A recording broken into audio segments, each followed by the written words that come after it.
फिलिस्तीन को संयुक्त राष्ट्र यूएन में 157 देशों ने मान्यता दे दी, जिसमें ब्रिटेन, कनाडा, ऑस्ट्रेलिया, फ्रांस और अन्य कई देश शामिल हैं। आयरलैंड के प्रधानमंत्री ने कहा कि नेतन्याहू नर्क की आग में वैसे ही जलेंगे जैसे उनकी वजह से बेकसूर बच्चे जले।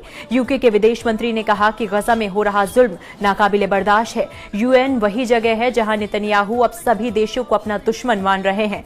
यूएन असेंबली में जब नेतन्याहू के बोलने की बारी आई तो तकरीबन 60 देश असेंबली को छोड़कर बाहर चले गए, जिस पर उन्होंने सभी देशों को धमकी देते हुए कहा कि तुम लोग आतंकवाद का साथ दे रहे हो और मेरे जीते जी फिलिस्तीन कभी राष्ट्र नहीं बन सकता और ये युद्ध अभी खत्म नहीं हुआ है। इजराइल के ग्रेटर इजराइल का सपना पूरा होगा। नेतन्याहू अब तक गजा में 66,000 लोगों को मौत के घाट उतार चुके हैं, जिस पर उन्होंने कहा कि उन्होंने आतंक को खत्म किया है, जिस पर तुर्की के राष्ट्रपति रजब तैयब एर्दोगन ने नेतन्याहू को गजा का कसाई, वक्त का हिटलर, युद्ध अपराधी और वॉर क्रिमिनल करार दिया और इजराइल पर West Bank, Syria, Iran, Yemen, Lebanon और कतर पर किए हमलों को वॉर क्राइम और गलत ठहराया।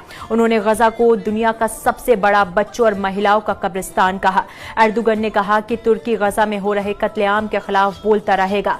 एर्दोगन शुरू से ही हमास और गजा का समर्थन करते नजर आ रहे हैं। उन्होंने हमास को आतंकवादी मानने से भी इनकार किया है। ईरान के राष्ट्रपति मसूद पेजेश्कियन ने यूएन में अपने भाषण में एक किताब दिखाई जिसका कवर था किल्ड बाय इजराइल, यानी वो किताब जिसमें इजराइल के हाथों मारे गए बेकसूर लोगों की कहानी और दर्द बयां किया हुआ था।